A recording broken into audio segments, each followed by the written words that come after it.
Là, j'ai pris la petite sonde de cœur parce que c'est un petit. On peut commencer par exemple à faire une échographie du cœur.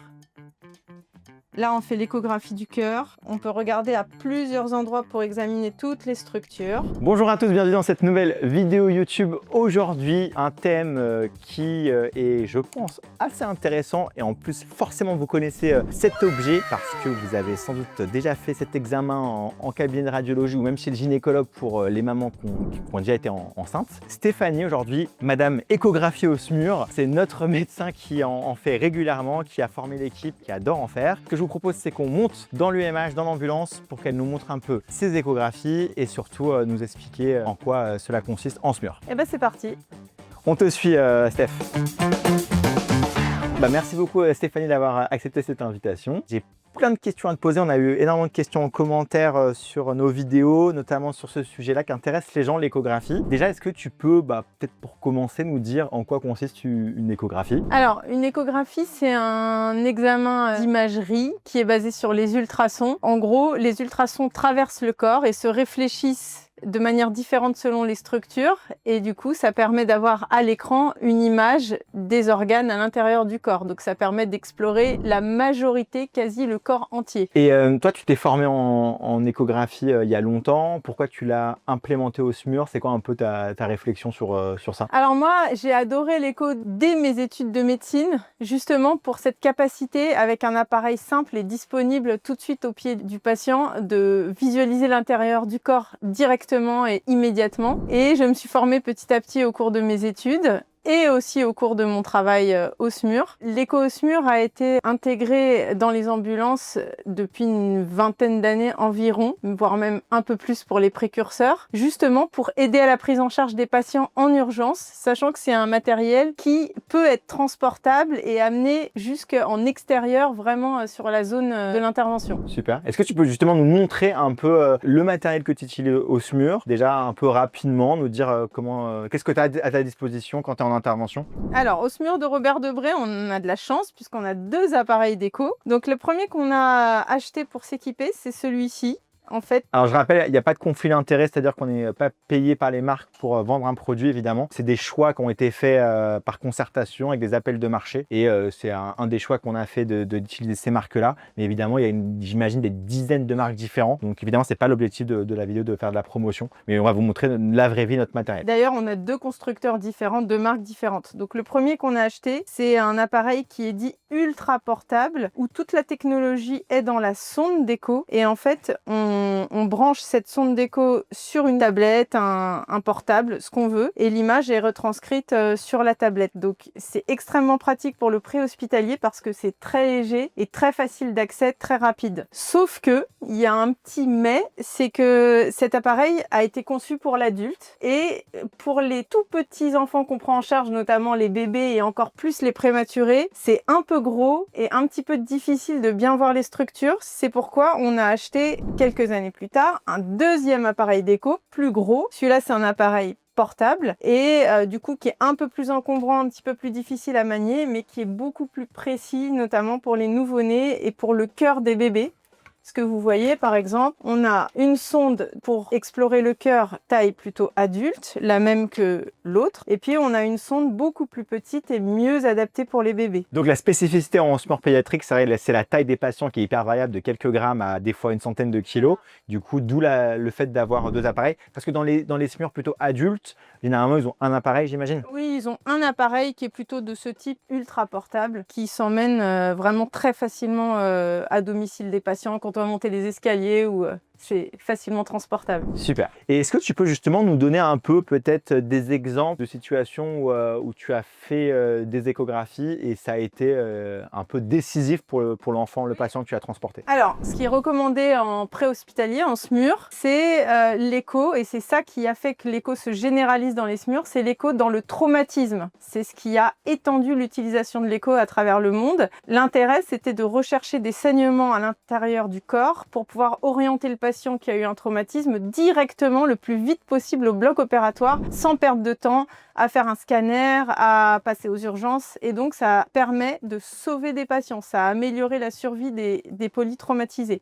Ça, c'est la base, le départ. Et de plus en plus, les indications d'écho s'étendent énormément parce que c'est un outil qui est fantastique. On peut explorer vraiment tous les organes. Et de plus en plus, on l'utilise pour tout type de situation, y compris médicale, et notamment pour notre pratique en SMUR pédiatrique, en néonat, donc pour les bébés à la naissance. Il y a énormément d'indications. Les bébés à la naissance, ils ont beaucoup de problèmes respiratoires, leurs poumons qui doivent s'adapter à la vie aérienne, donc qui doivent se mettre à respirer, et rentrent en conflit avec cette adaptation à la vie aérienne. Et du coup, il y a des pathologies pulmonaires. On peut toutes les diagnostiquer avec l'échographie, ou quasi toutes.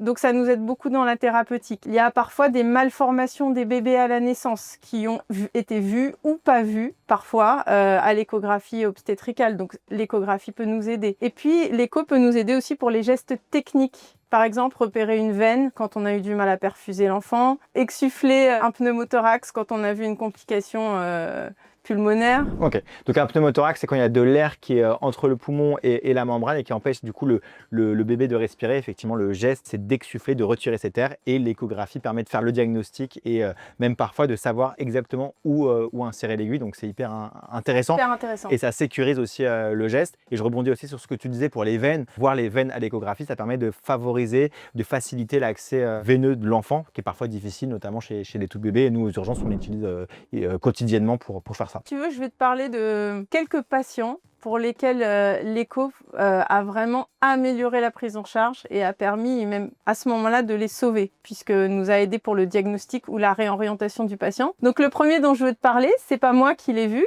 c'est Sébastien, notre chef. C'était un bébé de 4 mois à domicile, appel pour malaise. Et quand il arrive, il voit un bébé qui est vraiment en signe de choc, qui va très mal. Et l'écho à ce moment-là a montré que son cœur se contractait très mal. Il était vraiment presque arrêté. Et ce qui fait qu'il n'a pas perdu de temps. Il a emmené très vite cet enfant vers une chirurgie cardiaque où ils ont pu le brancher en circulation extracorporelle et ça lui a sauvé la vie. Donc je te parle d'un deuxième patient. Cette fois, c'est mon expérience personnelle et c'était il y a quelques années au moment où on testait les appareils d'écho en vue d'un achat au SMUR. Et c'était vraiment de la chance qu'on ait cet appareil d'écho cette semaine-là précisément, puisque j'ai été appelée en salle de naissance d'une maternité de notre secteur pour un enfant en détresse respiratoire. C'est archi classique. On est tout le temps appelé pour ça en SMUR pédiatrique pour les problèmes respiratoires à la naissance. Cet enfant était né à terme, avait été intubé, donc il était en respiration artificielle avec une machine. Il avait été considéré comme étant grave par les pédiatres sur place. Et puis quand on est arrivé, malgré les 100% d'oxygène qu'il avait dans son respirateur, il était bleu, il était cyanosé, il s'oxygénait pas bien. Donc c'était une pathologie qui avait l'air grave,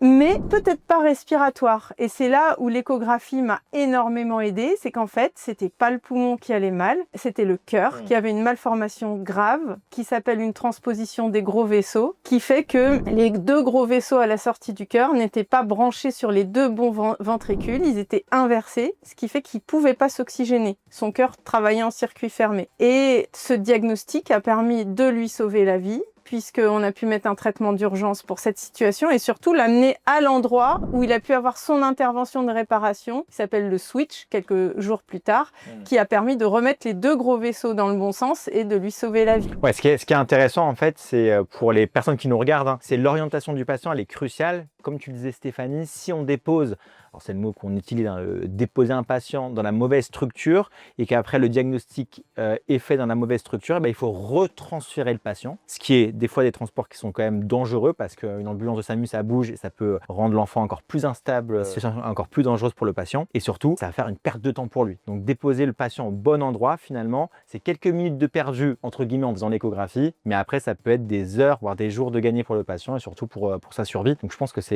vraiment essentiel à c'est essentiel parce que sur ce genre de pathologie, quand on perd du temps, c'est la vie du patient qui est en jeu. Vraiment, si on perd parfois quelques heures, ça peut conduire malheureusement à une issue fatale. Et maintenant, je te montre une autre situation qu'on a vécue tous les deux. Ah bah parfait. Bien. Quand tu étais mon interne. Et oui, parce que c'était ma chef. Hein. Quand j'étais plus jeune, je suis déjà vieux, hein, voilà. Mais...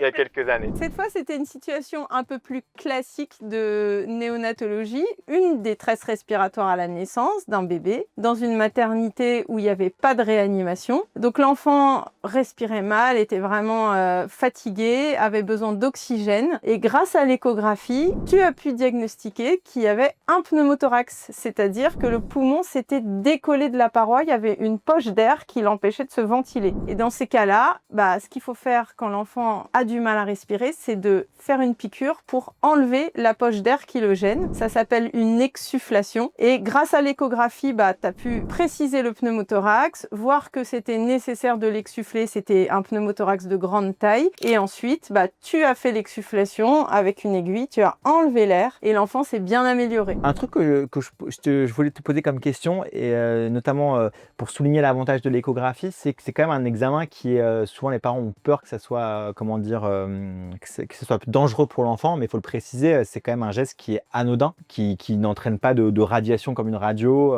Complètement raison et merci de le préciser. Effectivement, l'échographie, c'est du son. Il y a quasiment aucun effet secondaire. Je dis quasiment parce que si on fait une écho de l'œil, il faut éviter de passer par le cristallin. Bon, c'est exceptionnel, c'est des situations très rares. Nous, on fait jamais des échos des yeux. Mais dans le reste des organes, il n'y a aucune complication à l'échographie diagnostique. Et effectivement, c'est pas comme, par exemple, les scanners où on est limité à un certain nombre de scanners par an pour l'adulte. Et il vaut mieux éviter au maximum d'en faire chez l'enfant parce qu'il peut y avoir des complications plus tard, des radiations. L'échographie, c'est parfaitement indolore, c'est parfaitement sans complications et surtout, ça permet de la répéter très régulièrement. Par exemple, après ton exsufflation, on peut vérifier que le pneumothorax se soit résorbé. On l'a sous la main, c'est hyper facile, donc on fait le diagnostic, on fait le traitement et on fait la surveillance à l'échographie. Et c'est tout bénef pour le patient.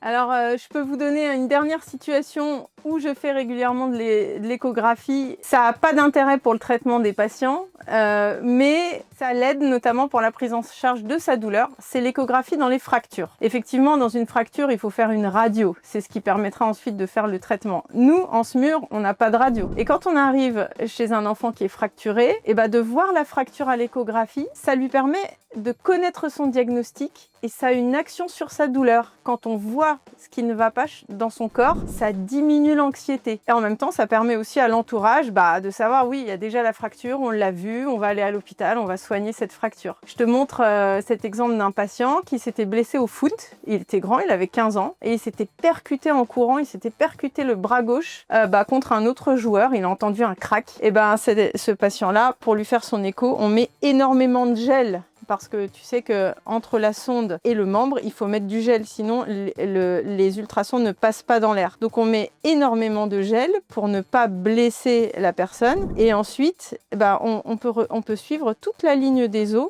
pour regarder la fracture. Et on voit très bien. Et on peut même le montrer au patient. Regarde, je vois ton os fracturé. Et là, il sait ce qu'il a et son anxiété diminue. Merci Stéphanie pour toutes ces informations. On voit que tu es une passionnée de l'échographie. Merci à toi pour tout ce que tu fais, notamment dans ce domaine-là, à former les gens et à en faire régulièrement pour le bénéfice toujours du patient. Je te dis à une prochaine pour une nouvelle vidéo, si tu acceptes. et à très vite. Merci à toi, Emmanuel. Au revoir à tous. Ciao.